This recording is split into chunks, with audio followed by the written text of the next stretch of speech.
Mais tout d'abord, l'ours, une nouvelle fois montré du doigt dans les Pyrénées ariégeoises. Une quarantaine de brebis sont mortes après avoir chuté d'une barre rocheuse sur une estive. Ce matin, les agents de l'Office national de la chasse et de la faune sauvage avaient rendez-vous pour expertiser ces bêtes. Un comité d'accueil plutôt houleux les y attendait. Sur place, Laurent Winsbach et Pascal Dussol. Dans 8 jours, il faut que la montagne soit libre des ours, il n'en faut plus. On entendra ça tout à l'heure et On n'en veut plus. C'est sous le regard exaspéré et les invectives de nombreux éleveurs venus de toute l'Ariège que les agents de l'ONCFS ont procédé ce matin à leurs expertises. Dimanche, le berger a constaté la disparition d'un lot de brebis.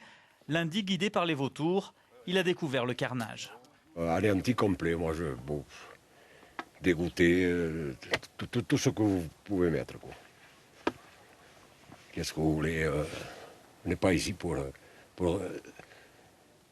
chercher des cadavres tous les jours. Allez, coupe-moi ça, putain de chien.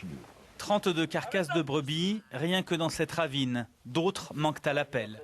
Sur les cadavres, de multiples fractures, mais comme souvent, ni griffures ni morsures, permettant d'incriminer l'ours avec certitude.